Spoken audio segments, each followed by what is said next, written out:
नमस्ते दोस्तों। हमने पिछले एपिसोड में चर्चा की कि किस प्रकार से इस्लाम और ईसाई धर्म को मानने वाले लोग हिंदू सनातन धर्म और अन्य धर्मों को दुनिया भर में निशाना बना रहे हैं और अपनी जनसंख्या को बढ़ाने के लिए वो कुछ भी कर गुजरने के लिए तत्पर हैं। जहाँ एक और ईसाईयत में ईश्वर का आदेश की बात की जाती है, तो वहीं जो इस्लाम है वहाँ पर कहा जाता है कि ये अल्लाह का आदेश है कि आपको अपने मत और संप्रदाय को आगे बढ़ाना है। इसके लिए हमेशा से ही हमने देखा है कि अफ्रीका हो या अन्य देश हो, या हम देखते हैं कि जब ईसाईयत भारत में आई तब उन्होंने किस प्रकार से लालच दिए और किस प्रकार से लोगों को ईसाई बनाया। वहीं इस्लाम जब भारत में आया तो किस प्रकार से अत्याचार के जरिए इस्लाम को अपनाने पर मजबूर किया गया लोगों को, और जिन्होंने अपनाया नहीं उनको मार दिया गया। ऐसा नहीं है कि ईसाईयत ने इतिहास में कभी ईसाई धर्म को प्रचार प्रसार के लिए अत्याचार नहीं किए हों, वहाँ भी अत्याचार हुए हैं, वहाँ भी सब कुछ हुआ है। अब बात ये उठती है कि भारत एक ऐसा देश है जहाँ पर अलग अलग मत और संप्रदाय के लोग रहते हैं। हमारा संविधान उसकी इजाज़त देता है और कोई भी उसको अपने मत और संप्रदाय, अपने धर्म को, अपनी विचारधारा को आगे बढ़ा सकता है एक दायरे में रहकर। परंतु फिर भी हम देखते हैं कि ईसाई और इस्लाम को मानने वाले अपने उस दायरे से बाहर निकलकर कुछ ऐसे तरीके अपनाते हैं कि जिससे लोगों को या तो लालच या फिर डराया धमकाया जाता है, किसी बात से डराया जाता है। ज़रूरी नहीं है कि उनको जान का डराया जाए, और किसी भूत प्रेत या इस तरह के पाखंड से डराया जाता है। तो ये सब चीज़ें और बहुत सारे चीज़ें करने के बाद वो ब्रेन वॉश करके उनका मत और जो है परिवर्तन कर देते हैं। इसी प्रकार और क्या तरीके अपनाए जा रहे हैं भारत में आज, और हिंदू धर्म के लोगों को किस प्रकार से बरगलाया जा रहा है, इस पे आज चर्चा करेंगे। हमारे साथ मौजूद हैं हमारे मेहमान, जाने माने कार्यकर्ता श्री कुलदीप विद्यार्थी जी। आपका बहुत बहुत स्वागत है कुलदीप जी।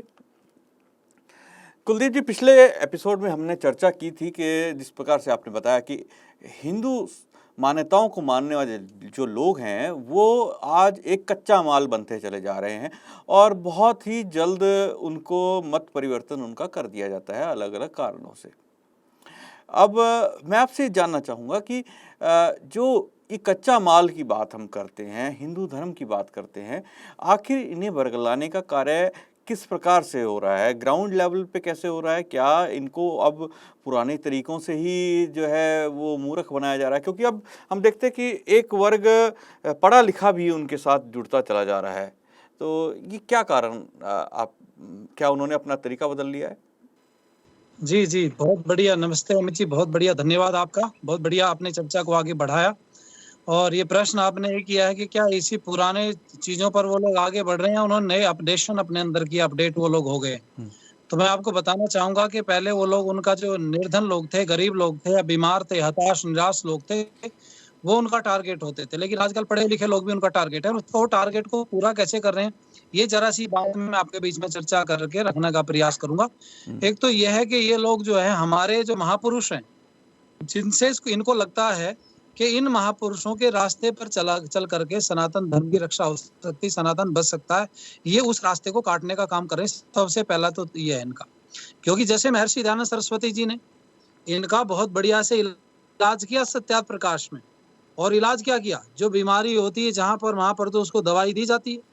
तो स्वामी दयानंद सरस्वती जी ने सत्यार्थ प्रकाश में इनका बहुत बढ़िया इलाज ऐसी बीमारियों का, ऐसी समस्याओं का किया था।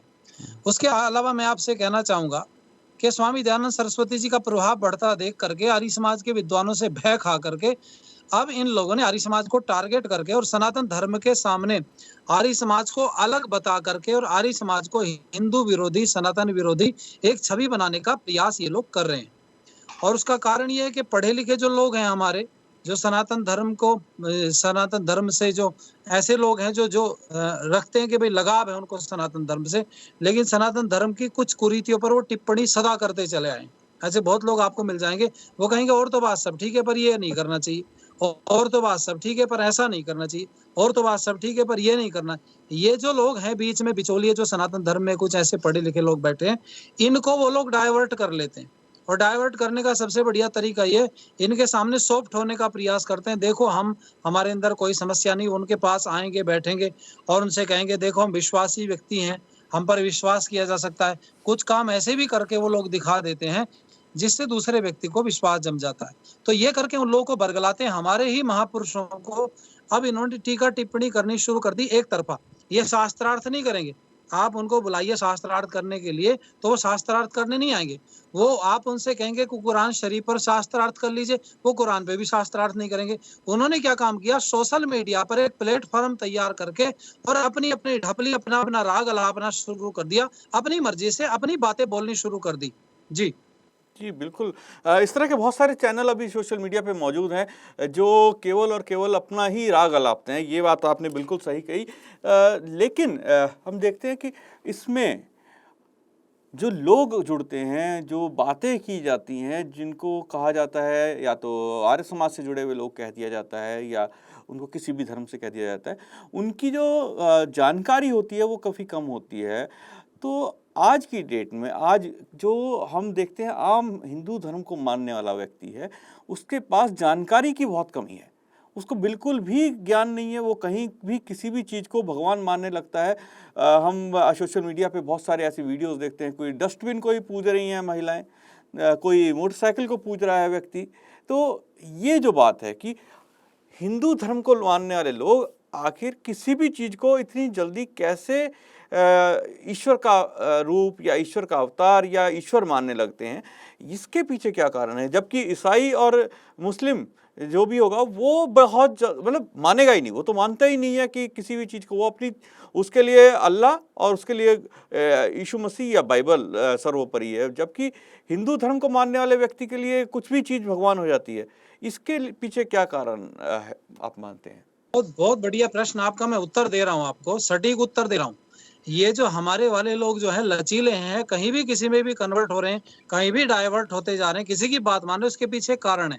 हमारे जितने भी धर्म के रहनुमा बने हुए हैं या धर्म के ठेकेदार बने हुए हैं या ऐसे बहुत बड़े महात्मा या सन्यासी अपने आप को कहते हैं, जिनकी फैन फॉलोइंग बहुत ज्यादा है, उन्होंने कथाएं सुना सुना करके लोगों को ये बता दिया कि सबका रास्ता ठीक होता है, सब ठीक होते हैं। तो पहली बात तो ये है कि सनातनी व्यक्ति जब वो कहीं कन्वर्ट हो रहा होता है, वो इस्लाम में जाता है या वो क्रिश्चियनिटी में जाता है, तो उसको लगता ही नहीं कि मैं अलग हूँ। उसका लगता है सारे रास्ते ठीक हैं। और ये हमारे ऊपर के लोग जो कथा करने वाले लोग हैं, कथावाचक लोग हैं, इनको भी अल्पमति में कहूंगा, इनके ज्ञान में कमी कहूंगा कि इनको इस विषय की जानकारी नहीं है। क्या रामचंद्र जी के दो रास्ते थे परमात्मा को मानने का, या एक रास्ता था? या योगेश्वर श्री कृष्ण चंद्र जी एक रास्ते पर चले या अनेकों रास्ते पर चले? या विष्णु जी के चर्चा करते हैं, ब्रह्मा की चर्चा करते हैं या शिव जी की चर्चा करते हैं, ये दुनिया भर की कथाएं सुनाते हैं, उनमें कहानियां सुनाते हैं। तो मैं इनसे एक प्रश्न करूंगा कि उन्होंने एक ही रास्ता अपनाया कि हजारों रास्ते लोगों ने अलग अलग अपना लिए? जब परमात्मा एक है तो उसको प्राप्त करने का तरीका भी एक हो सकता है। दूसरी बात, ये एक उदाहरण देते हैं कि भाई आपको फला शहर में पहुंचना, दिल्ली पहुंचना है आपको, तो आप कहीं से भी घूम करके अनेकों रास्ते से दिल्ली पहुंच सकते हैं। ये पागलपन की बात है।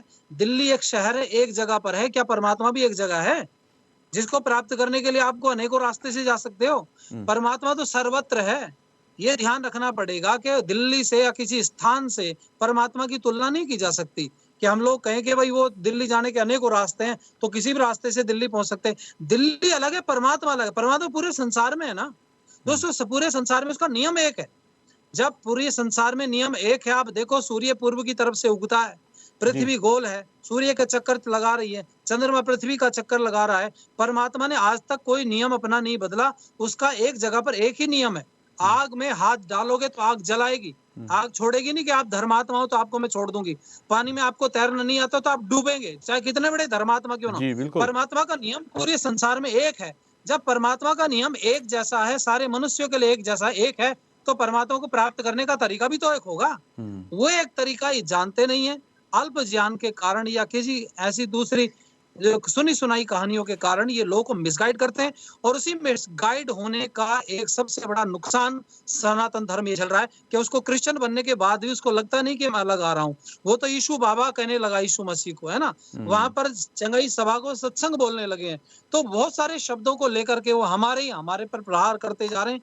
और हमारे लोग इन विषयों को इसलिए नहीं समझ पाते चूंकि इनको कभी बताया नहीं गया। जी जी, बिल्कुल आपने सही कहा और आज भारत के बहुत सारे हिस्से ऐसे हैं जहाँ आज ईसाई धर्म जो है बहुत ही तेज़ी से पनप रहा है, फल-फूल रहा है। साथ ही इस्लाम के जो लोग हैं वो भी अब थोड़ा कम हुआ है लेकिन फिर भी अंदर एक दीमक की तरह जो है वो भी काम कर रहे हैं कि धीरे-धीरे हिंदू धर्म को जो है वो खोखला करते चले जाएँ। आज स्थिति ये हो चुकी है कुलदीप जी के पंजाब के अंदर तो अभी हाल ही में मैंने एक समाचार सुना कि एक भजन गायक हैं उन्होंने शिव की तुलना जो है जो इनके क्राइस्ट है उससे कर दी तो वहाँ पर उनके खिलाफ जो है केस दर्ज हो गया कि धार्मिक भावनाएं आहत हो गई हैं उनकी। भले ही वो हिंदू धर्म के देवी देवताओं को कुछ भी कहें, चाहे वो भूत प्रेत कहें, लेकिन उनके जो किसी भी चीज़ को आप अब पंजाब में तो कम से कम नहीं कह सकते, ये बात पक्की हो चुकी है। तो ये जो तरीके हैं कि पहले सॉफ्ट देन एकदम से सख्त हो जाना, जब आपकी सत्ता आ जाएगी तो आप क्या कर सकते हो। तो इस तरह के जो मामले हम देखते हैं, क्या ये दुनिया भर में इसी तरह से चल रहा है, जो अब पंजाब में शुरू हो गया है? जी, वो मैं आपको कहना चाहूँगा एक बड़े स्तर पर ऐसे लोग जो धर्म को नहीं जानते हैं, उनको मिसगाइड करके, उनको बहका करके उनको लाया जा रहा है। जब कोरोना काल आया तो पंजाब में सिंगर बहुत हैं, हुँ, छोटे-बड़े, बड़े गायक हैं। हुँ, नकोदर शहर को आप देखेंगे, अगर आप गूगल पर डाल करके देखेंगे, तो वर्षों पहले 17 चर्च होते थे, 12-13 चर्च थे। अभी मैं समझ रहा हूँ 20 से ज़्यादा चर्च खुल गए हैं। मतलब कंटिन्यू चर्च खुलते जा रहे हैं। जिस भारत के अंदर मंदिरों की भरमार होनी चाहिए थी, जहाँ महापुरुषों की पूजा होनी चाहिए थी, उस देश में आप सोचो बड़ी द्रुत गति से, बड़ी तीव्र गति से वो लोग चर्च खोलते जा रहे हैं। वो जो गायक थे पंजाब के छोटे-छोटे, जो कई लोग ऐसे थे जो किराए पर रह रहे थे, किराया भी नहीं दे पा रहे थे, क्योंकि कोरोना काल लग गया और काम बंद हो गया, तो लोगों के पास धन की कमी थी। तो मैंने ऐसा भी सुना कि बहुत सारे लोग तो केवल किराया भरने के चक्कर में कि किराया हमारा किसी तरह से पूरा हो जाए, खाने-पीने की व्यवस्था केवल पूरी हो जाए, उसके चक्कर में लोगों ने एक सनातन धर्म को छोड़ दिया और क्रिश्चियनिटी को अपना लिया। तो ये तो बड़ी तेज़ी के साथ में इनका बढ़ता जा रहा है और ये अनपढ़ गँवार लोग नहीं थे, ये पढ़े-लिखे लोग थे। और आपकी जानकारी के लिए मैं बताऊँ, ये लोग वो थे जो जागरण करते थे। जो भगवान के नाम पर, देवी-देवताओं के नाम पर गीत गा-गा करके लोगों का मन बहलाते थे और अपना जीवन चलाते थे। कमाल की बात ये है जो लोगों को रात-दिन धर्म की चर्चा करके, धर्म का नाम बता करके, कहानी किस्से सुना करके पैसा कमाते थे, उन्होंने सनातन को छोड़ करके बहुत सारे लोग और क्रिश्चियनिटी में चले गए। लेकिन आपको एक और मैं खुशी की बात ये बताना चाहूँगा कि भारत तो इस दंश को झेल रहा है, धर्मांतरण के झेल रहा है, हुँ, लेकिन इनका पुलंदा बंधना शुरू हो गया है। आप देखो 27% मुस्लिम कंट्री के लोग 27% अपने आप को एक्स मुस्लिम लिखना शुरू कर दिया। उन्होंने इस्लाम को छोड़ना शुरू कर दिया। आपकी जानकारी के लिए बता रहा हूँ 40% से ज़्यादा क्रिश्चियन लोग क्रिश्चियनिटी को छोड़ करके अपने आप को ऐसा कहना शुरू कर दिया कि हमारा कोई धर्म नहीं है या फिर वो सनातन के निकट आ रहे हैं। तो तेजी के साथ में है क्या सनातन की जो जो शुरुआत है या सनातन का संचालन भारत से होता है और वो भारत पर कब्जा इसलिए करना चाहते हैं क्योंकि भारत की रीढ़ टूट जाएगी तो दूसरे देशों में जो सनातन तीव्र गति से दौड़ रहा है या सनातन की वजह से उनको खतरा दिखाई दे रहा है तो वो खतरा उनको कम हो जाएगा। इसलिए मैं कहूँगा आप लोगों से सावधान रहने की आवश्यकता है ऐसे लोगों से। जी।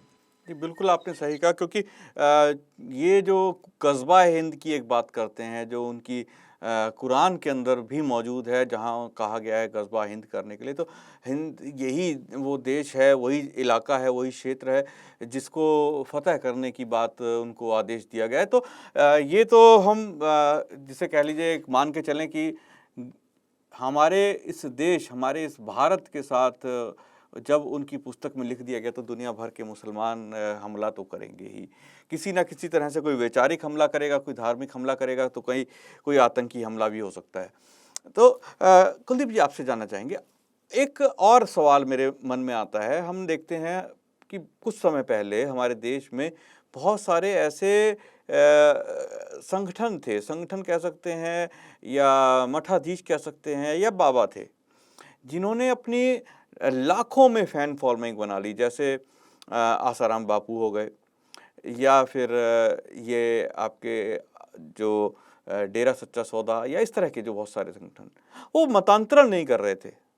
वो भले ही चमत्कार या किसी भी तरह से उन्होंने जोड़ रखा था उस गरीब तबके को जो एक तरह से मंदिरों में नहीं जाता, जिनको सही ज्ञान नहीं था, पढ़ा लिखा नहीं था। वो कहीं नहीं जा रहा था, वो उनके डेरों में जा रहा था। लेकिन कुछ ऐसे कारण, ऐसी स्थितियां अचानक से बनी कि वो जो बाबा थे वो जेल चले गए, और वो जो एक तबका था लाखों करोड़ों उनके अनुयायियों का, वो एकदम खाली हो गया। उनको ज्ञान या उनको दिशा देने वाला या कुछ भी कह लो, वो मौजूद नहीं था। तो आपको नहीं लगता कि कहीं ना कहीं इसका भी असर जो है पंजाब, खासतौर पे पंजाब या एमपी के क्षेत्रों में ज़्यादा पड़ा, कि वो गरीब तबका जो था हिंदू ही, ईसाई या मुसलमान नहीं बना था, वो जब वो खाली हो गया, जो उनका कोई भी जो कथित रूप से बाबा, गुरु, डेरा प्रमुख वो जो नहीं रहा, तो वो ईसाई गिरजाघरों में या मस्जिदों में जाने लगे। कि आपको लगता नहीं कि ये भी कोई कारण हो सकते हैं? जी, जी, जी, मैं कहना चाहूँगा आप लोगों से कि एक तो ये बात समझनी पड़ेगी कि दुनिया के हर व्यक्ति को ज्ञानी नहीं बनाया जा सकता। उसको तार्किक नहीं बनाया जा सकता। उसको सारी बातें समझाना मुश्किल है। बड़ी सारी भीड़ संसार में ऐसी है, जो देखा-देखी से चलती है। उसको ना प्रश्न करने हैं, ना उसको अच्छा-बुरा देखना है। उसको एक व्यक्ति दिखता है, उसको छवि दिखाई देती है, उसको भीड़ दिखाई देती है, उसको व्यवस्था दिखाई देती है और वो जुड़ जाता है। जी। पंजाब का भी एक ये भी कारण मैं कहूँगा आप लोगों से, क्या स्थिति हुई है, क्या भगवान जाने उसको विषय को, और बहुत सारी चीज़ें प्रमाणों से वो सारी चीज़ें सिद्ध हुई हैं। लेकिन हाँ, इतना ज़रूर है कि लाखों लोग पंजाब के, जिनको एक घर मिला हुआ था, जिनको एक रास्ता मिला हुआ था, जो एक जगह पर थे, चाहे वो किसी भी व्यवस्था में थे, वो टिके हुए थे, है ना? तो वो अलग हो गए, जब वो छूट गया तो डेरा सच्चा सौदा, तो फिर वो इधर-उधर किन करते विभूण में जब व्यक्ति होता है या उसको कोई रास्ता नहीं सूझता, तो जहाँ उसको रास्ता दिखाई देता है, वहाँ चला जाता है। एमपी की भी यही बात है। मैं इस समय पर धन्यवाद दूँगा धीरेन्द्र कृष्ण शास्त्री, जो धीरेन्द्र शास्त्री इस समय पर, हालाँकि विषय नहीं है, पर मैं कहना चाहूँगा कि उस व्यक्ति ने बहुत सारे सनातन धर्म के लोगों को कहीं न कहीं किसी रूप में उनको रोक करके रखा हुआ है। चूँकि बहुत सारी बातें ऐसी हैं, जिन विषयों पर हम बैठ कर के गंभीर चर्चा कर सकते हैं, ठीक है, क्या गलत है, वो विषय अलग है। अगर धीरेन्द्र शास्त्री कुछ लोगों को गलत दिखाई देते हैं, तो उनको वो चंगाई स्वाभाविक गलत दिखाई देनी चाहिए, जहाँ पर लोगों का धर्मांतरण करके, मतांतरण करने के बाद में उनको क्रिश्चियन बनाया जा रहा है। अगर धीरेन्द्र कृष्ण शास्त्री लोगों को गलत दिखाई देते हैं, तो उन लोगों को वो भी गलत दिखाई देना चाहिए, जो आईडीसी इस्लामिक दावा सेंटर चला करके लोगों को इस्लामिक में कन्वर्ट करते जा रहे थे, या जीपीसी ग्लोबल पीस सेंटर चला करके लोगों को मुस्लिम बनाया जा रहा था। तो मैं कहना चाहूँगा, उनको केवल एक ही चश्मा लगा होता है। सनातन में कोई व्यक्ति अगर कहीं भीड़ इकट्ठी करता है, तो सबसे पहला उसके ऊपर प्रश्न लगाया जाता है, ये आदमी गलत है। मैं कहना चाहूँगा कि हो सकता है कि हमारा वाला भी गलत हो, पर अपने गिरेमान में भी तो झाँक करके देखना चाहिए कि आप कितने ठीक हैं। और रही बात यूट्यूब, ये जो ज्ञानी है, इनको यूट्यूब या फेसबुक ये ज्ञानी मैं कहूँगा, या ये सोशल मीडिया ज्ञानी है, जो अपने-अपने सोशल प्लेटफ़ॉर्म बना करके आज गालियाँ दे करके दूसरे हमारे आर्य समाज या ऐसी बहुत सारी, धीरेन्द्र शास्त्री जी हो गए, या ऐसे बहुत सारे लोग हैं जिनके ऊपर छीटाकशी करते हैं। तो मैं उनकी जानकारी के लिए बताना चाहूँगा कि भारत में जो क्रिश्चियनिटी है ना, वो सनातनी क्रिश्चियनिटी है। एक नया शब्द दे रहा हूँ आपको मैं, और ये शब्द हो सकता है बहुत थोड़े से समय अंतराल के बाद में ये चर्चित होगा, ये जो मैं शब्द आपको दे रहा हूँ। भारत के अंदर जो क्रिश्चियन है, वो सनातनी क्रिश्चियन है। भारत में जो इस्लाम है, वो सनातनी इस्लाम है। उसके पीछे एक मैं कारण दूँगा और बताऊँगा, और उनको भी जवाब देना चाहूँगा, जो हमारे ऊपर निरंतर टीका-टिप्पणी करते जा रहे हैं। अगर आप में दम है, तो आओ, शालीनता के साथ में हम आपका आह्वान करते हैं, आमने-सामने बैठ कर के चर्चा की जाए ना, आमने-सामने बैठ कर के शास्त्रार्थ किया जाए कि तुम्हारा जो विषय, हम तुम्हारे मस्तिष्क में जो भरी हुई है ना बहुत सारी समस्याएँ, उनको हम समाधान कर देंगे। आइए सामने बैठ कर के, और कैमरे के सामने सब कुछ होगा। अरब में जो इस्लाम चलता है, वो मोहम्मद साहब का इस्लाम है। ध्यान देना ज़रा। पाकिस्तान और भारत के कुछ ऐसे इलाके हैं, जहाँ पर मौलाना का इस्लाम है, जहाँ मुल्ला बोलते हैं, मौलवी बोलते हैं, उन्हीं का इस्लाम चलता है। और भारत के अधिकतर हिस्से के अंदर सनातनी इस्लाम है। आपको लगेगा ये सनातनी इस्लाम कौन-सा हो गया? ये सनातनी क्रिश्चियनिटी कौन-सी हो गई? तो एक नया शब्द मैं दे रहा हूँ, सनातन से क्रिश्चियनिटी की तरफ जाकर के भी वो सनातनी है। कि इस्लाम में जाकर के भी बहुत सारी चीज़ों को सनातन की उन्होंने रखा हुआ है। आपको मैं उदाहरण दूँगा, थोड़ा-सा, हालाँकि आपके प्रश्न का उत्तर थोड़ा लंबा हो गया, जी, लेकिन मैं देना ज़रूरी समझ रहा हूँ, चूँकि हो सकता है ये विषय से जी, जी, संबंधित बताइए। प्रश्न आगे ना हो। जी, जी, मैं कहना चाहूँगा आपसे, ध्यान देना, जो सनातनी इस्लाम है, मैं उसका कंपैरिज़न करूँगा ज़रा सनातन से। आज के देखिएगा, हमारी जो माताएँ-बहनें हैं, वो पैरों में बिछुए पहनती हैं। इनकी जो भारत के अंदर इस्लामिक लोग हैं, इनकी इनकी माताएँ बहनें जो हैं, वो भी बिछुए पहनती हैं। जबकि इस्लाम में तो कहीं नहीं भाई बिछुए पहनने का कहीं हुँ, कोई चर्चा हो तो मुझे बताओ कुरान शरीफ में या किसी हदीस जी, में या किसी और पुस्तक में हो तो बताओ बिछुए पहनने की कहीं है क्या? भारत में मुस्लिम महिलाएँ अधिकतर अधिकतर की बात कर रहा हूँ मैं, बिछुए पहनती हैं। भारत में बहुत सारी महिलाएँ मुस्लिम्स में हैं, इस्लाम में जो साड़ी पहन रही हैं, जो धोती पहनती हैं। वहाँ तो नहीं है साड़ी धोती पहनने का रिवाज, वहाँ तो बुर्के का रिवाज है। हुँ, 2 बातें हो गई।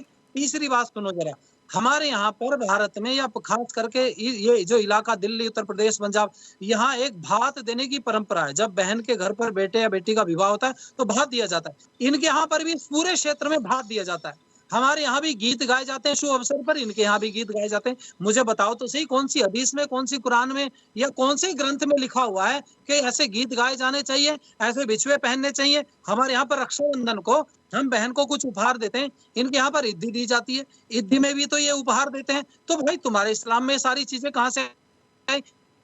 यानी कि इस्लाम में कि आज भी सनातनीवाद है।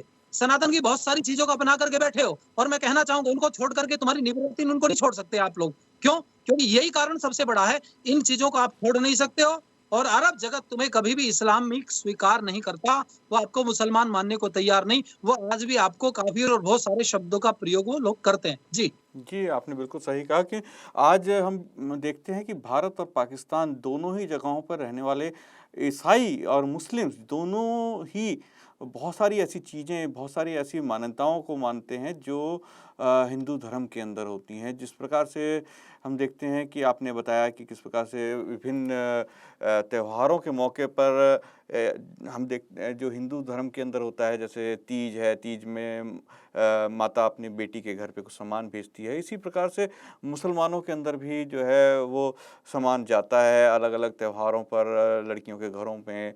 तो ये सब चीज़ें वही रीति-रिवाज़ हैं, वही प्रथाएँ हैं और लेकिन उनको नाम उन्होंने बदल दिया, लेकिन बदलाव वो कहीं भी कुरान या इनके किसी भी हदीस में मौजूद नहीं है। आखिर जो बहुत सारे लोग आपने बताया कि आज लोग अपने आप को एक्स मुस्लिम कहने लगे हैं, उसके पीछे भी यही कारण है क्योंकि आज इस इंटरनेट और विज्ञान की दुनिया में लोगों को ज्ञान हो रहा है कि इतिहास क्या था, इतिहास में कैसे उनके पूर्वजों को जो अत्याचार करके जो है मुसलमान बनाया गया। तो ये सब चीज़ें आज वास्तविकता हैं और लोग जान रहे हैं। कुलदीप जी, आप हमारे साथ इस कार्यक्रम में जुड़े, आपने अपने विचार हमारे साथ शेयर किए, आपका बहुत-बहुत धन्यवाद। दोस्तों, कल फिर मुलाकात होगी एक नए विषय और एक नए मुद्दे के साथ। आज मुझे आज्ञा दीजिए। नमस्ते।